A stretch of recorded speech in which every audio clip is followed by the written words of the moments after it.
It's 39 minutes after the hour, and you are listening to the Icebox. I'm your maestro of music, Mr. Casanova Brown. Alongside me is the lovely Desire Renee. And, well, actually, yeah, she's making drinks right now. But what we're going to do is we're going to get right in to what she is supposed to be doing. She is supposed to be conducting this interview, and she conveniently went to make drinks so she doesn't have to. We have the lovely Miss Courtney Hinton on the line with us. Hey, Courtney. Oh, hold on, Courtney. Stop talking.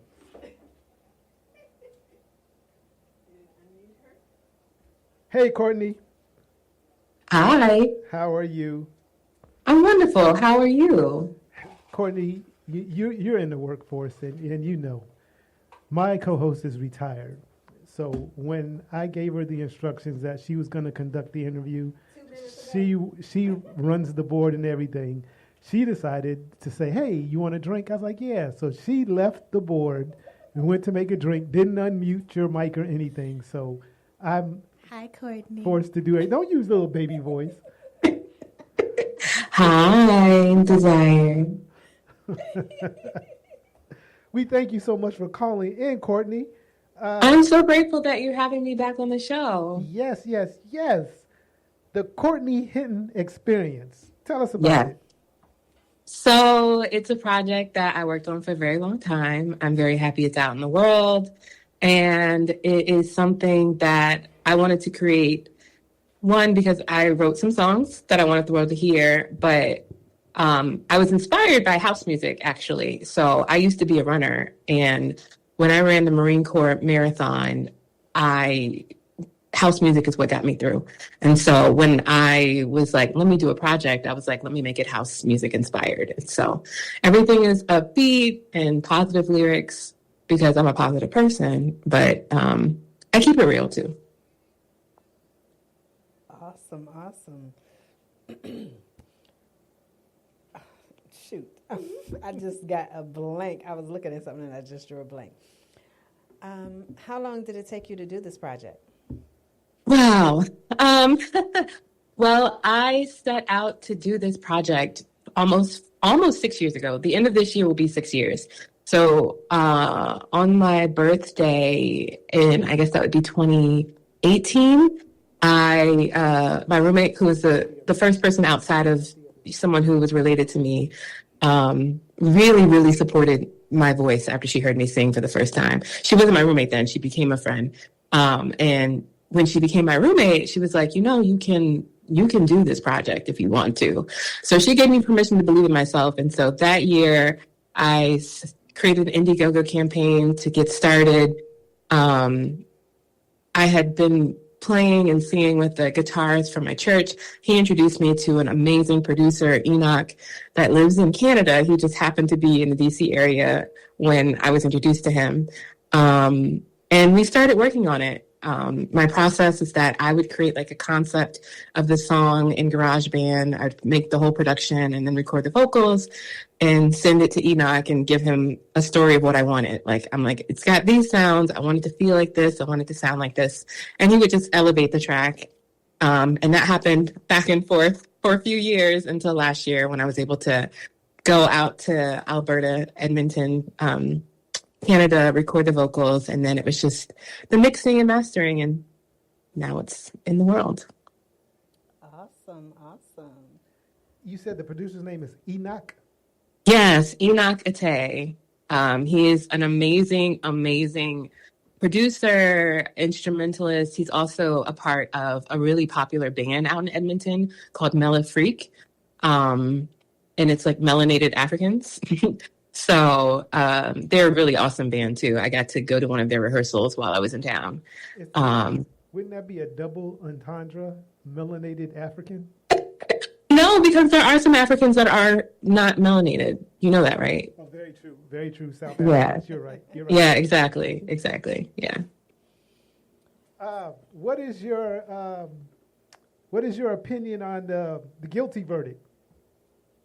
Oh, I was really excited. I've already saw the social media fodder, and like someone said, it's the first popular vote that he's won.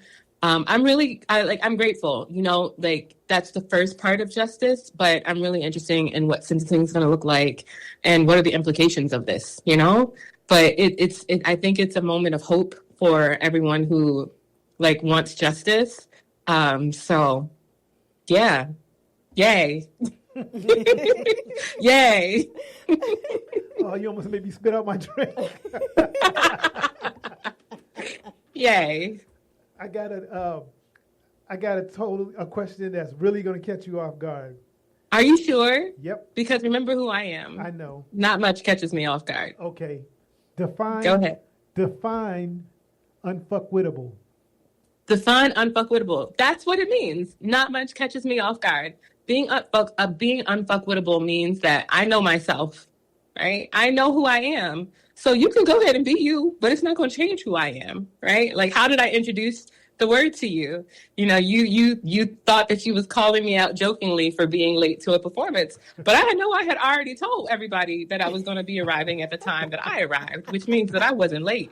And so when you were like, I'm just playing with you, I'm like, okay, but I'm unfuckwittable, right? I don't move based on the circumstances around me. Who I am is who I am. Period. I am going to put that on a shirt. I ask you for the spelling, you send it to me. I am going to put that on a shirt. Okay. Christina Milam, if you are listening, I need that on my next shirt. Unfuckwittable. It won't unlock. Oh, Desire Renee. Ooh. It won't unlock. It locked on me. Go ahead. There it is. Thank you. So what was your inspiration behind Never Too Late? Oh, wow. So that was one of the first songs. So first of all, I wrote these songs more than 5 years ago. Some of these songs were like reworked versions of songs that I wrote like almost 10 years ago. And the Never Too Late is one of the ones that actually didn't get reworked at all. The lyrics are all the same. There was a little change in the arrangement, and just the only thing that changed was that it's now a house music song. Mm-hmm. But I was actually watching an episode of the Oprah Winfrey Show, and all of the guests on there were like late bloomers. And just from watching that show, I was inspired. But over time, it became my story, right? I'm going to turn 40 this year, and I just released my first EP. So I just wanted to write a song to like recognize that when we're doing something that we care about, mm-hmm. it's often that we may have an inner voice that will tell us that we can't do it, mm-hmm. Or that, there's some trajectory that we're supposed to be following. And if we're not where we're supposed to be, that the society says, or maybe someone else said, that F that, right? Like, It's never too late. As long as you're breathing, you can do whatever it is that you want to do. I like that, and I believe that, definitely. Mm-hmm. Sometimes when young people talk, I realize how old I really am. She said it like, I'm turning 40 this year. Like, it was really hard for her to say. Yeah, it's not hard for me to say it. I'm embracing 40. I'm looking forward to 40. But, if things had been different, I could have released this EP when I was in my 20s. But I was dealing with a lot of conversations around if I was good enough, or, I could have studied music in college. I didn't do any of that because of external pressures, internal doubts. So, it is a thing to, like, when I was in Canada and I went to the Mellifreak rehearsal, I was the oldest person in the room by far. Right? See, we're not old. So, you're only as old as you think you are. That's true. I didn't say I was old. I just said I was the oldest person in that room. No. He was trying to insinuate when you said that you were just now turning 40 that we were of age. Like, mentally, I'm not my age, but when she said 40, and I thought, damn, I'm 16 years older than her. So, it hit me. Ooh, good grief. So your listening party is this Saturday? It is. It's this Saturday. A good friend of mine is hosting. It's just going to be a laid-back opportunity for me to, like, connect with people that have only been getting parts of me while I've been finishing this project, and just to celebrate that it's out there in the world, and, like, just have a good time being with each other. And, of course, we'll listen to the album. Are you allowed to say where it is, or you have to have the Evite? Oh yeah, you have to. It's invitation only, so it's an exclusive event. So if you received an invitation, you know where to go. Okay, and what time does it start? It starts at 4:00. And where is it? It's in Washington, D.C. Very good, very good. She told you she's unfuckwittable, okay? That's right. I tried it. You tried it. Oh, you tried, yeah. Yeah. Try harder. Okay, well, our family members, we want you to go out and get the Courtney Hinton Experience. Tell them where they can get it, Courtney. Well, you can listen to it anywhere that you listen to music, but if you've seen anything about anything, you definitely know you want to own your music. So go over to Bandcamp and purchase it. It's definitely affordable. And what's most important is to share it. It's got a positive message. Most people that I've talked to that have listened to it enjoy it. So give something good to somebody. Let people listen to it. And when I listened to it, when driving to work, when it first came out, I think I was the second person to purchase it other than yourself. And we had a conversation, and I ended up picking the song that you wanted me to pick. Yeah. When someone listens to this, what do you want them to walk away feeling?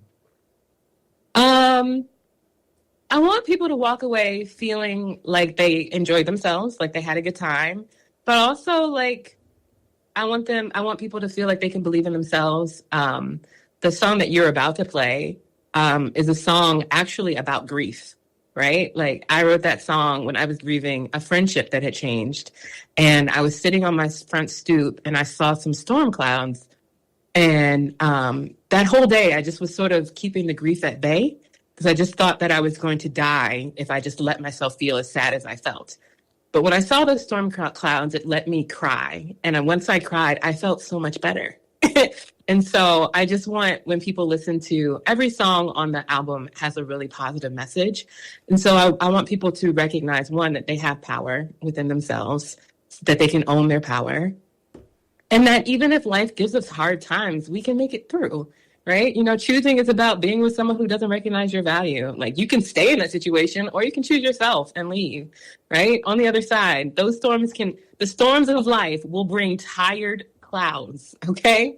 But if you feel your way through it, you can get on the other side. So I just want people to feel positive, and it's dance music. So like today I went walking to it. I think, like it's just something, I want people to move. I want people to feel good. Well, Courtney, we want to first thank you for being a very talented artist and being our friend. Yes. We appreciate you. I'm so glad to be your friend. And thank you so much for inviting me on the show and for allowing more people to hear the song. Oh, most definitely. We'll do this again in 2 weeks. Okay. You pick another song and we'll debut it. And 2 weeks after that, we'll do another one. How's that sound? Oh, I love it. Okay, I'm going to be a regular. Yeah, Y'all better come with some tougher questions next time, okay? Oh, I'm ready for you. In 2 weeks, we hit you with rapid fire questions. So we're going to get your ass in 2 weeks. You be prepared, boy. You be prepared. Okay. All right, go ahead and introduce your new single. All right. Well, to everyone listening in the Icebox, the place for music lovers, come to chill.